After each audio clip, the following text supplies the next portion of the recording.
क्या आपको लगता है कि दिन जल्दी खत्म हो जाता है और काम अधूरे रह जाते हैं?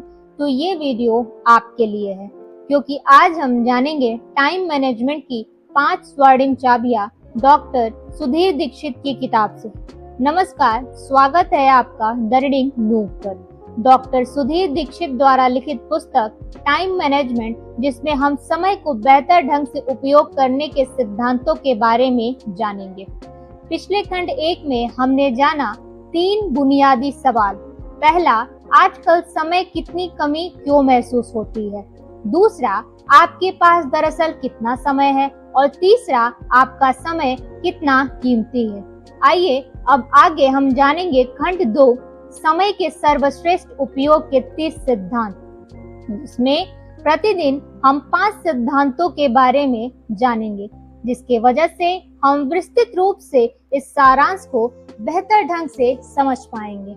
अब जानते हैं समय के सर्वश्रेष्ठ 30 सिद्धांत में से प्रमुख 5 सिद्धांत। पहला, समय की लॉग बुक रखें। दूसरा, आर्थिक लक्ष्य बनाएं। तीसरा, सबसे महत्वपूर्ण काम सबसे पहले करें। चौथा, यात्रा के समय का अधिकतम उपयोग करें। और पांचवा, काम सौंपना, डेलीगेशन सीखें। अब हम इसे विस्तृत रूप से समझते हैं। पहला, समय की लॉग बुक रखें। जिस तरह आप पैसों का बजट बनाते हैं, इसी तरह समय का भी बजट बनाएं। बजट बनाने के लिए आपको यह हिसाब लगाना होता है कि आपका पैसा कहाँ खर्च हो रहा है। समय के मामले में भी यही नीति अपनाएं। एक डायरी ले और 1 सप्ताह तक यह रिकॉर्ड रखें कि आप किस काम में कितना समय खर्च कर रहे हैं। ड्राइवर की भाषा में इसे लॉग बुक कहा जाता है, जिसमें वह लिखते हैं कि गाड़ी कितने किलोमीटर चली और कहां तक चली। समय की अपनी लॉग बुक में आप जितना बारीक हिसाब रखेंगे, आपको उतना ही ज्यादा फायदा होगा। लॉग बुक एक तरह से आपका समय के खर्च का एक्सरे है।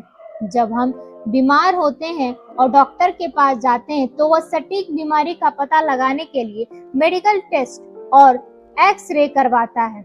इसी तरह लॉग बुक भी जरूरी है, क्योंकि इसको विश्लेषण से ही आपको सटीकता से पता चलेगा कि आपका समय प्रबंधन की मूल समस्या क्या है।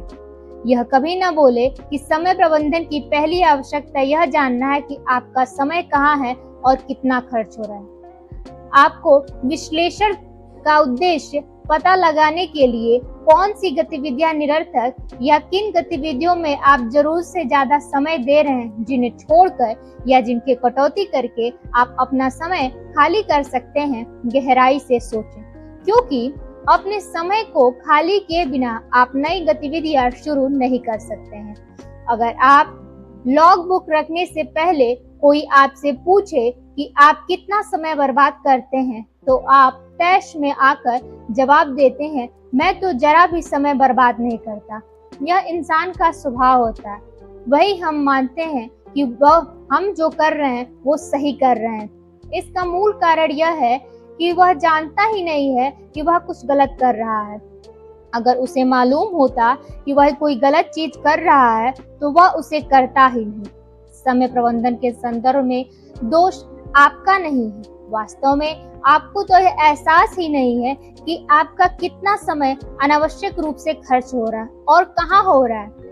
यह ऐसा तो लॉग बुक रखने के बाद ही पता चलता है। ऑथर ने लॉग बुक को इस रूप में दिखाया है। आप भी इस तरह का लॉग बुक अपने दिनचर्या को प्रबंधन करने के लिए बना सकते हैं। दूसरा, आर्थिक लक्ष्य बनाएं। अगर आपको कोई लक्ष्य ही नहीं है, तो आपकी सफलता संदिग्ध है।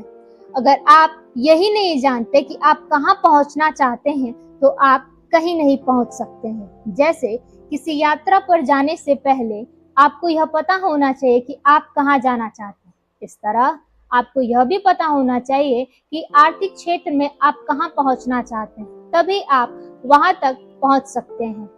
लक्ष्य 2 तरह के होते हैं। पहला, सामान्य लक्ष्य और दूसरा, निश्चित लक्ष्य। सामान्य लक्ष्य में व्यक्ति यह कहता है कि मैं और ज्यादा मेहनत करूंगा, मैं अपनी कार्यकुशलता बढ़ाऊंगा, मैं अपनी योग्यता में वृद्धि करूंगा, इत्यादि इत्यादि।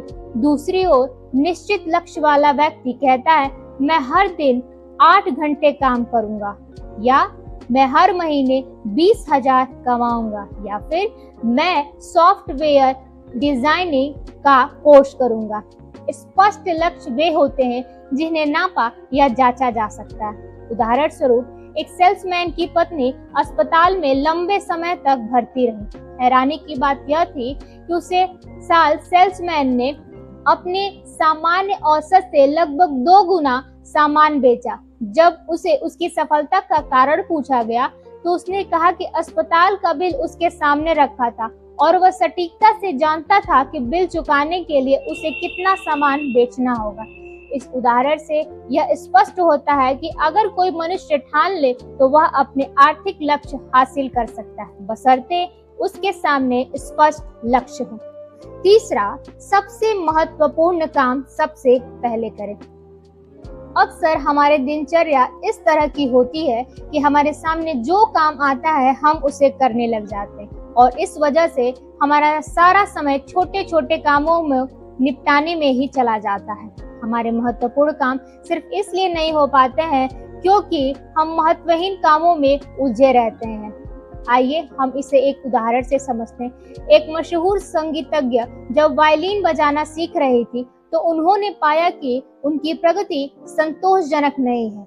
कारण खोजने पर उन्हें पता चला कि संगीत का अभ्यास करने से पहले घर साफ करना, सामान व्यवस्थित करना, खाना पकाना आदि कार्यों में उनका बहुत समय लग जाता था, इसलिए उन्हें वायलिन के अभ्यास के लिए कम समय मिल पाता था। यह जानने के बाद उन्होंने संकल्प किया, क्योंकि संगीत उनके लिए सबसे महत्वपूर्ण है, इसलिए वे सबसे पहले संगीत का अभ्यास करेंगी, बाकी सारे काम उसके बाद करेंगी।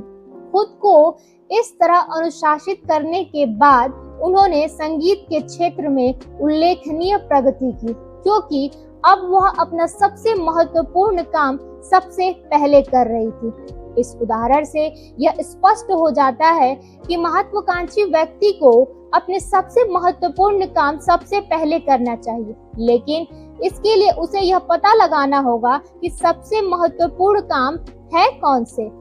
लेखक ने इस पुस्तक में सबसे महत्वपूर्ण कार्य को करने के एक डायरी बनाने के लिए कहा है, जिसमें 3 कॉलम बनाने के लिए कहा है।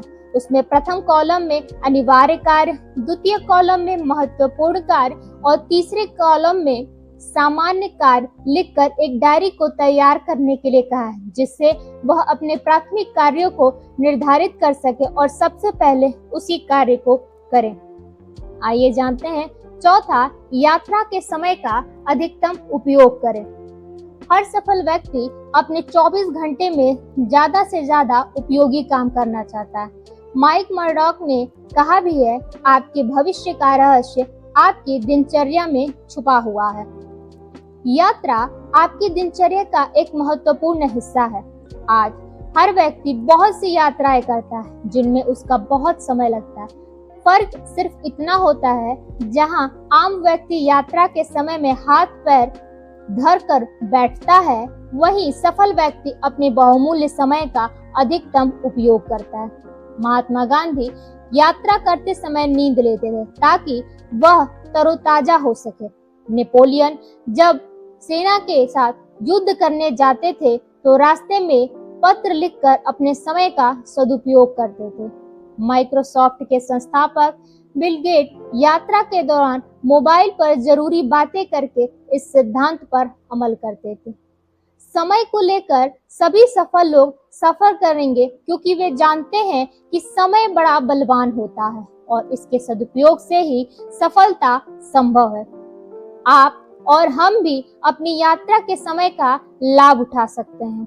हम सभी जानते हैं कि इंतजार करना किसी को अच्छा नहीं लगता, परंतु कई बार हमें मजबूरन किसी व्यक्ति या बस का इंतजार करना पड़ता है। इसलिए हमारे पास ऐसे कुछ कामों की सूची होनी चाहिए जिन्हें हम इंतजार करते समय कर सकते हैं। यही हमारे समय का सही सदुपयोग है।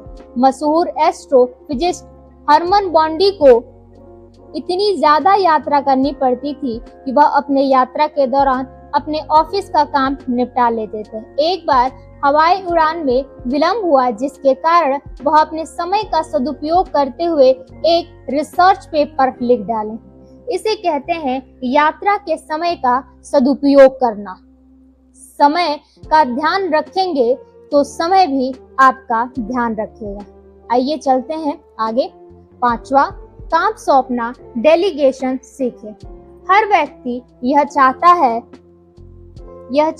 है कि अपने महत्वपूर्ण काम वह खुद करे, लेकिन एक निश्चित ऊंचाई पर पहुंचने के बाद प्रगति करने के लिए दूसरों को काम सौंपना अनिवार्य हो जाता है।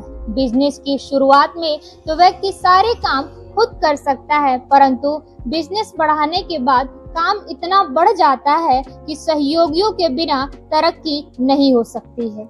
ज्यादातर लोगों के साथ एक बड़ी समस्या यह है कि वह हर काम खुद करने की कोशिश करते हैं। वे दूसरों को काम सौंपना नहीं चाहते हैं, क्योंकि उन्हें लगता है कि मैं इसे अच्छे से कर सकता हूँ या मैं इसे दूसरों से ज्यादा जल्दी कर सकता हूँ। उन्हें यह समझ ही नहीं आता है कि बड़ी सफलता पाने के लिए उन्हें दूसरों को काम सौंपना ही होगा, चाहे यह उन्हें पसंद हो या ना हो। प्रगति की राह में एक ऐसा मोड़ आता है जहां भविष्य में प्रगति करने के लिए दूसरों को काम सौंपना अनिवार्य हो जाता है। इसलिए बेहतर होगा कि आप काम सौंपने की कला सीख लें।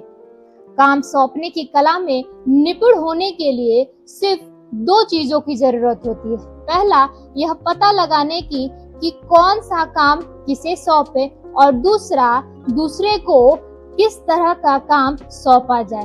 बस इतनी सावधानी बरते कि अति गोपनीय या अत्यंत महत्वपूर्ण काम दूसरों को सौंपने के बजाय खुद करें।